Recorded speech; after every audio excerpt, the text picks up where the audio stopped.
Today on CityCast Nashville, it's been about 6 months since Elon Musk's The Boring Company announced their plans to bring Tesla tunnels to Nashville. So we are checking in with our favorite ghost of Christmas future, CityCast Las Vegas contributor David Bigler, who will catch us up on how their loop is doing and tell us some cautionary tales. It's Tuesday, January 20th. I'm your host, Marie Cecile Anderson, and this is what Nashville's talking about. Since you are our Tesla tunnel ghost of Christmas future, what's been happening with the Vegas loop since we first spoke to you back in July? Oh my God. It has been a virtual roller coaster down there in those uneven tunnels. You would think they would be straight, but that's not the word that I get back. That said, a lot has happened, but not a lot of progress as far as how far they've gone. But let's see, what are the major things?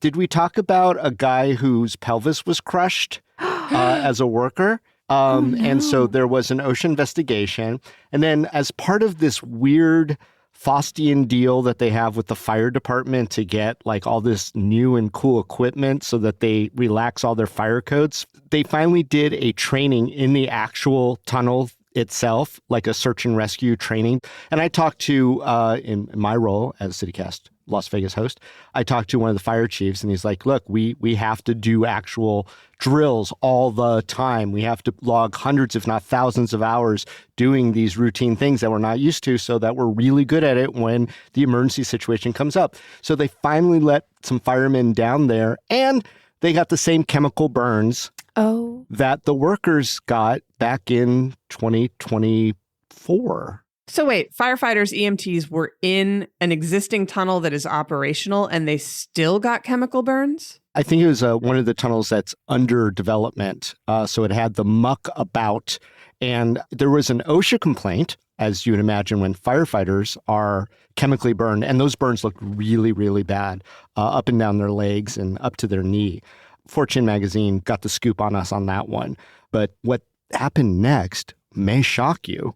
Apparently, the Boring Company called the governor of Nevada's office and said, hey, you guys with your fines, you really need to stop. It's the firefighters' fault. They didn't have the proper PPE. They should have known better. Anyway, we got this huge fine. Can you just get rid of it? And then it was gotten rid of. Wow. Yeah. And so that was exposed. Now, the governor denies being in any actual meetings, but there was like a calendar appointment that disappeared. It was all very, very sketchy. So sketchy that now federal OSHA is investigating Nevada OSHA over this particular dismissed complaint. So that's happening. And one last thing, they announced with great fanfare that they made it to the airport. But guess what? They made it to the airport on surface streets.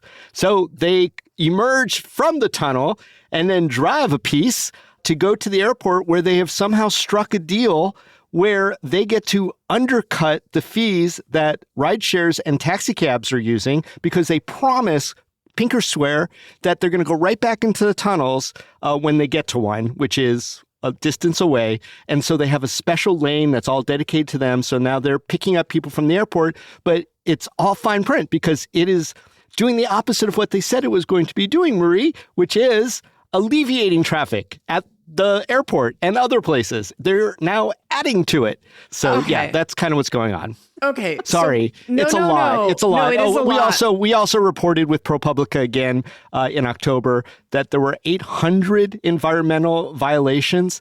800. Yeah, and that the Nevada agency that was responsible for finding them decided to give them a discount rate because they had so many of them. We found a memo that said, look, they have so many, we could charge them hundreds of thousands of dollars. It's not going to stop them from doing all this stuff, so we might as well just give them the Costco discount. Yeah, I was going to say, it's like Costco for fines. Oh, one last thing. This was also reported by Fortune magazine. Some water inspectors caught Tesla pouring untreated water directly into our sewer system and said, hey, y'all, you got to stop doing that. That is not permitted. And they go, oh, sorry. And so they pulled it. And then the sneaky investigator's like, I don't think they took us serious. And he snuck back over there and saw that after they had left, they just reconnected it and started doing it again. No. And they got a fine for that. Oh my God, it just goes on and on. Oh, a local television station was getting reports that there was this giant pond of green water right by the Virgin Hotel. I saw this on the internet. It was really green. It was like Teenage Mutant Ninja Turtle green. Yeah. It was, we were waiting for the pizza delivery. And so what happened was the intrepid news reporter went over there to like take pictures of this giant pool of just sitting green water. And then he erected a fence and they like kept making it higher and higher. So then they kept lifting the cameras higher and higher. And then security came out and told them, while you're allowed to be on the public street, you're not allowed to take pictures of what's behind the curtain. Wow. So all that's happened in the last few months since we're here. I'm sorry. No, it's okay. And that's the episode. Goodbye, y'all. Goodbye. Tune in next week. We asked you to be the ghost of Christmas Future. And, anyone who's seen Scrooged or any version of A Christmas Carol, the ghost of Christmas Future is scary. And the whole point is that it's supposed to scare you into getting your life right. So we have this whole wonderful list of very thoughtful questions about what Nashville can learn from Vegas as we enter this tunnel process in 2026. But this just feels like mass chaos and there's no control and no one knows what's happening. And what can we do about it? But it's coming, Whitney. I know it's coming to Nashville. And here's the rub. And I need to say, for all, legal purposes, Boring denies that they're doing anything wrong.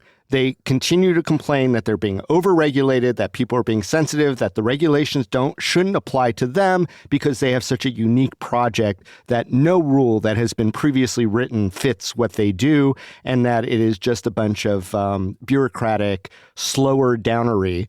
And so they are fighting everything. Now, that's the thing, too, is like at one point they said, just fine us. And that was like the Elon Musk philosophy of life. Like, we hate regulations, just fine us and then we'll pay. But now they're not even paying. They're asking the governor's office to remove the fines. They're contesting the fines. And they are contesting everything that I just said. They are contesting blanket. Okay, let's drill down. Let's so to speak. Oh, no, let me use a different metaphor. Let's back up and go to some basics. Big picture. Okay, so Vegas is supposed to be getting a 68-mile tunnel network with 104 stations. Correct. Has any more mileage or stations been added to your network since we spoke in July? No. So the project began digging in 2019. It was initially a closed loop underneath our convention center. It was built, and we paid for it out of public funds of like $60 million to do a people mover underneath the convention center. And right now it is super duper busy. CES, the big consumer electronics show, is here in Las Vegas, hundreds of thousands of people, and they are all using this very promoted loop. And it's free. That's about 2.5 miles. When we last talked, they had just opened up their third outside station at different hotels. So they have the Westgate, they have the Resorts World, and they have the Encore. All of those are operational. That adds maybe another 3-4 miles to it, maybe 5, up to 5. Now, they've dug since we last spoke, purportedly, because eyes really aren't on this project. Like, I cannot emphasize this enough, that the regulations that are slowing them down and that they're contesting are so siloed. There's no like comprehensive view of what is actually happening down there. And the Boring Company was very successful in convincing our county regulators to not send people down there every month, as was their want under their initial business license. And they said, we'll do that ourselves. We have no verification. We asked through public records. We didn't get anything that there has been any self-analysis or the level of scrutiny that the county was doing that they wanted to get out from under. So I would say they probably have about 10 more miles dug and ready to go. And then I think they have some outlet near the airport, which they're using to emerge, to go on the surface streets to pick up people and then submerge into the tunnel system to get to the various places like the I'm just picturing center. Like the hunt for Red October, but with Teslas. Marie, do you think that Nashville International Airport currently under the gun for taking hours for people to get into or out of it could handle additional traffic from above ground Tesla tunnel Teslas? Absolutely not, especially not after what we've seen these last couple months. Yeah, Figs, we've got people walking down the highway with like literally Interstate 40 with suitcases. You know, you mentioned the movie Scrooged, Whitney. I think it's more like the movie The Craft, because somehow the Boring Company has glamored, like experts come out, all the stats are unreliable, everyth's unverified. They say they're going to take care of it themselves, and everyone's like, that's okay. Like maybe a mix between The Craft and like The Jedi or something, but they've got a hold on all of our politicians who are involved in this, and pseudo, like quasi-politicians who they become like immense cheerleaders. Like, we wouldn't be doing it if it wasn't safe. We wouldn't be doing it if it was going to hurt the environment. We wouldn't be doing it if it wasn't going to help our economy. And then when confronted with these fines and these violations and facts, like facts about how many people they actually can transport, they're like, you're wrong. It sounds like Men in Black when they like erase what's in their brain. Yeah. It's like, zoop, gone. They're just doing it themselves. And, no one's checking their work until someone does. And then they go, don't worry about it.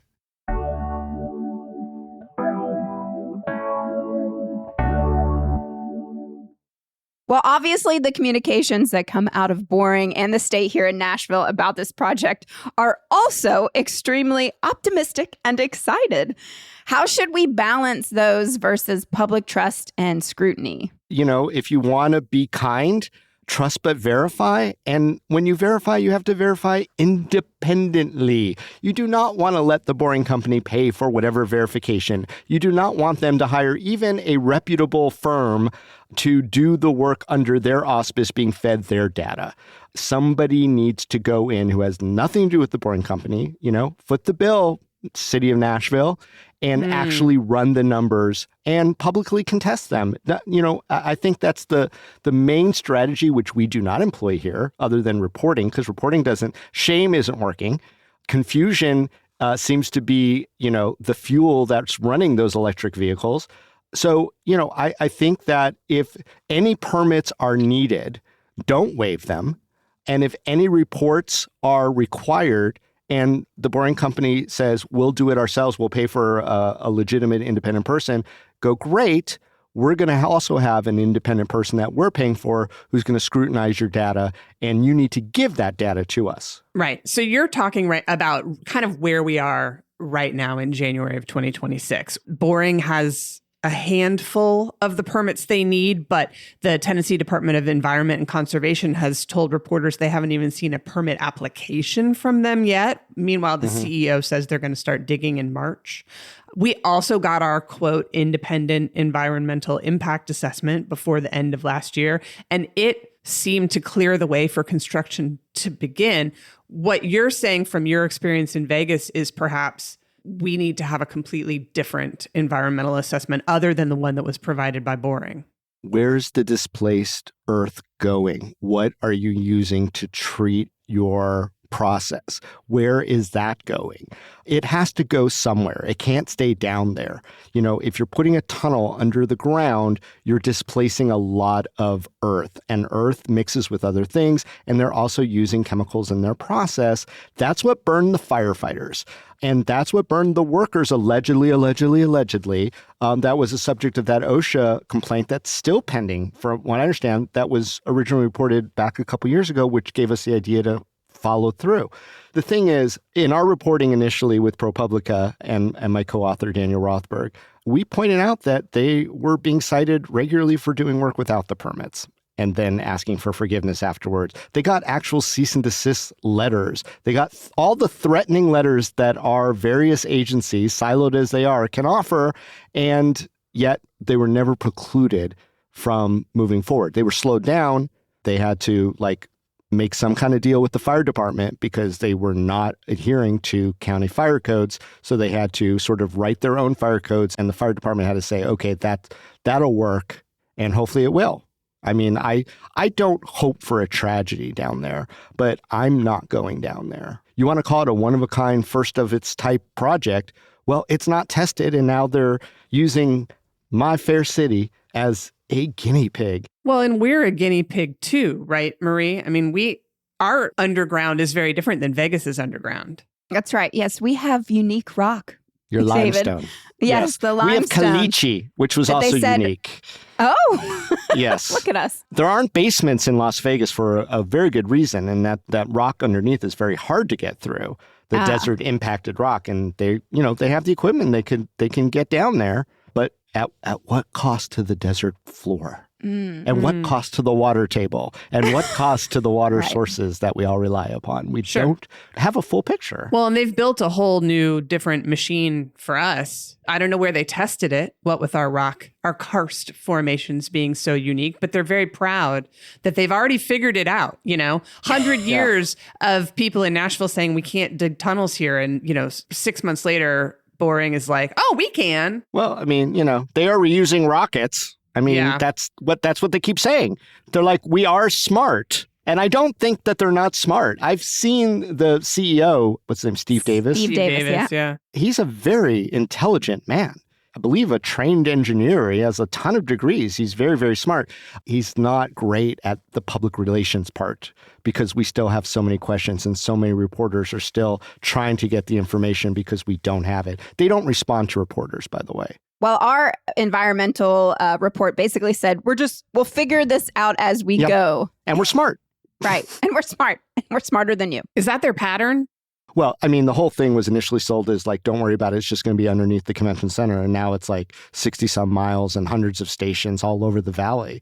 That was not what was initially pitched, but that was what we discovered in our reporting was always intended. Well, David, then you won't be shocked to know that here in Nashville, these tunnels won't just be going from the airport to downtown anymore. They've actually announced our project will have 20 stations with an extension now going from downtown along West End Avenue out towards Vanderbilt and more to come. And again, it's my understanding that the existing FAA, and who knows in the backward land of the current administration, you cannot have a private tunnel underneath an airport. But they've solved that now, right? Because they're going above ground to the airport. Yeah. And nobody's talking about it. I mean, it's being reported. It's like Tesla tunnels are going to the airport now. And it's like, no, they're friggin' not. Like, it's the craft. They got me thinking that she's blonde. She's not blonde, but she looks blonde. And the opaqueness of this process is what's really frustrating to longtime locals. It's like, why is this guy getting all the breaks? What is the benefit to us as not only like the populace, but even as the tourist community to have this? Is it that cool and novelty that people will be like, yeah, there's two things I need to do in Vegas. I need to see the Bellagio fountains in the Sphere and ride in a Tesla underground. I don't know. I mean, I guess sometimes the people in charge of the Strip and tourism and marketing throw all the spaghetti at the wall, but this one lands in a giant green pool of who knows what.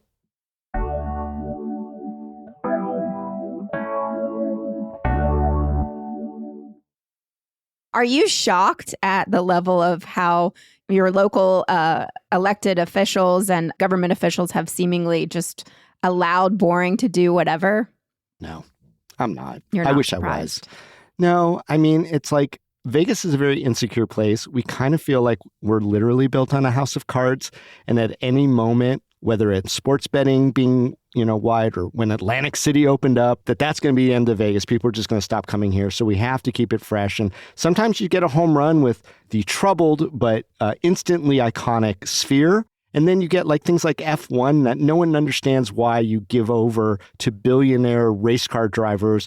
The Strip, like for weeks, if not months leading up to the event, like people can't even see those Bellagio fountains. So look, Las Vegas is that kind of place. And I think that's why they picked us. They preyed on our insecurity. Here's something cool and flashy and new, and it's going to get a lot of attention. It's going to get you free publicity, and people are going to want to do it until they stop wanting to do it. It's interesting to hear that perspective. Our current mayor ran on a slogan that was Moreville, less Vegas, but yet we see so much attention constantly going to those tourism properties, constantly money and resources flooding into Lower Broadway and downtown. We even have a billionaire trying to put a racetrack right in the middle of our city at the moment. So there are so many parallels. But it's been interesting to see the way public opinion about this has kind of been swayed here. I think some people who initially thought that the Tesla tunnels were a great idea to alleviate our traffic to the airport problem are starting to sour on the plan. The Tennessean reported at the start of the year that Shane Scott, the pastor of First Baptist Church Capitol Hill, which is right next to, they have like a practice hole, David, like right by our state capitol. It's where they're practicing. And he thought that he had started this respectful dialogue with Boring, and Boring has actually used him in their materials about noise concerns, like, oh, they were having choir practice next door, but they asked us politely if we would just stop so that they could have choir practice. And we said, sure, right? It's this like beautiful partnership that was budding.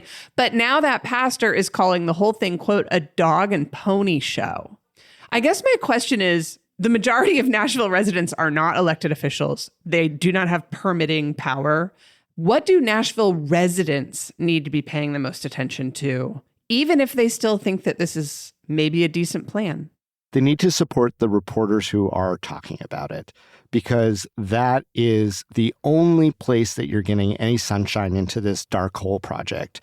And pay attention to what they're coming out with and bring it to, as a constituent, to your elected officials' attention, saying, you know, they're saying that it's going to be going 80 miles an hour and get me from the airport to a place I want to go in 5 minutes. That doesn't seem to be accurate based on reporting X or reporting Y if it comes out that way, right? So if they keep paying attention to CityCast Nashville, to the Tennessean, to whoever else has the audacity to do public records requests and continue to ask for comments that don't come, you know, we confronted them. There were 800 violations that we found, 800 environmental violations that we found. How is that not a topic of conversation at the county commission? And it's not. I don't get it. Okay, well, Nashville, listen up. Nashville. Tonight, Metro Council will be considering a resolution to officially oppose the Music City Loop.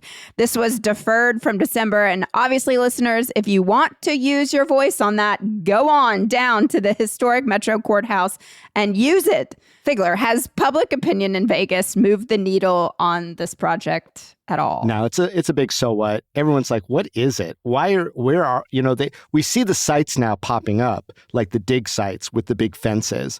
And the only thing that's really resonated is like, what is in that pool of green water? You know, I don't think that people are getting like agitated about the worker safety stuff or the environmental issues. I don't know why, because I think, frankly, no one who lives here plans on using this. Like, I can't imagine the scenario where I would, safety issues aside for me, and that's a personal thing, when would I ever use it? I would drive somewhere to get into someone else's car? Like, I would take a bus. There are public buses that go down the strip and to the airport. Like, why wouldn't I do that if that's what I wanted to do? You know, maybe it takes a little longer, but it's cheap, and God bless, buses are pretty safe. You're playing one of our greatest hits over here. We are demanding party bus from downtown to the airport. Yes. Pretty lights, DJs, runs every 15 minutes. Bottle service on the bus. Bottle service. Bustle service. Mm-hmm. Bustle I love service. It. I want to steal that from Nashville and bring that. That's what's going to bring people to Vegas. The bustle. You need to move here and help bustle. me launch my bustle service. We would be like, you want to talk innovation. No one's trying I'll wear a bow that. tie. I'll Chippendale up. I'll do what you need. Okay, now Now we've we're gone too talking. far. Nobody wants that. Thank you, Marie. I appreciate your kind words. Hey, I'm always for that. I think the only real remaining difference between what has happened and continues to happen to Vegas and what is going to happen to Nashville is that this was brought to Las Vegas, and Clark County officials and everybody locally was like, yeah, sure, okay. Whereas here in Nashville, it is yet another thing that is kind of being done to us by the state of Tennessee. We were a little like that. Our marketing agency is the one who kind of brought invited like the vampires tourism into the board. Yeah, thing. the tourism board, which uses public funds. Ours is culpable here as well, but it did seem to initially come from the governor. I mean, goodness gracious. Well, and one last thought that I'll leave you with is that at this point, no matter how many environmental regulations, no matter how many OSHA violations, no matter how many worker safety things or fire safety concerns might pop up, it's kind of under the category now of too far along to go back. I mean, Jiminy, Jiminy, I say. They've been doing it for 6 years. Yeah. And that's a lot of infrastructure and earth. We also still don't know where all the earth is. Like the county said, we don't know where they're putting a lot of it. But if there's any place on earth to bury a body, isn't it Vegas? Yeah, I mean, we have practice in that. All right, last question, Figs. If you and I are trying to be super optimistic, we've been friends for decades. This is not something you and I excel at. But if we're trying to be super optimistic, what's the best possible outcome for both of our cities? That the water's fine, that the environment can take some tunnels, and that people who come to Nashville or Vegas who want to experience this because it looks coolish and it sounds cool, and maybe you're a Musk fan or whatever reason, that you enjoy your stay in the fair city and spend your bucks there. That's what's promised. But again, as far as Vegas goes, I just don't see the fluidity of a local figuring out that versus taking an Uber, walking, riding the bus, riding a bike, getting a lift from their friend, or just driving themselves. We're very much a car culture. I'm guessing so is Nashville. This is not mass transit. As our friend Ray Delahunty, the city nerd, has made many videos with millions of hits about the Tesla tunnels. It's a lot of things, but it is not public transit. It is not mass transit. So optimistic is that people who want it will have it, and it doesn't hurt us in what we drink, driving down the street. I don't want anyone to get hurt. That's my optimism, is that no one ever gets hurt because of the design. Like, there's human error that happens all the time, but I don't want the design of this thing to hurt anybody. So optimistically, it's innocuous. But that's part of why I think it's so important for us to have you here, is that you are able to give us this unique perspective into what has happened there 6 years later in a mirror image of what's about to happen here in 60 days. Your perspective is invaluable. We hope that you will keep coming back and sharing. Try to bring a nice story next time. That wasn't a nice story? Did I not mention the pretty lights? People go crazy for the pretty lights. They like the lights. But I'm hoping that maybe someone in leadership, either in Nashville or the state of Tennessee, will listen to this and they will find a young child and say, "You boy, go get me the biggest goose in all of England." I will tell you this, even our former mayor of Las Vegas, when they were requesting to expand it into the city limits, which is not the Strip, long story, she said, "Well, on the record, I don't think it's safe. I don't think it's effective. I can't imagine who would want to use it from here. But the casinos don't want to be left out of being a stop if tourists are going there, so I will be supporting it today." I hope Mayor Freddie listens to this episode.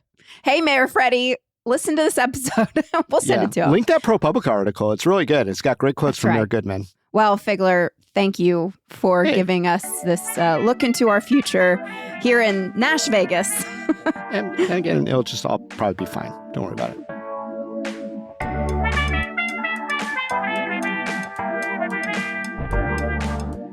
That's all for today here on CityCast Nashville. And don't forget, you can support this show and get great perks by becoming a CityCast Nashville neighbor at membership.citycast.fm. If you enjoyed the show, why not tell your friends, rate the show, leave us a review, and subscribe to our Hey Nashville newsletter. We'll be back tomorrow morning with more news from around the city. Toodles!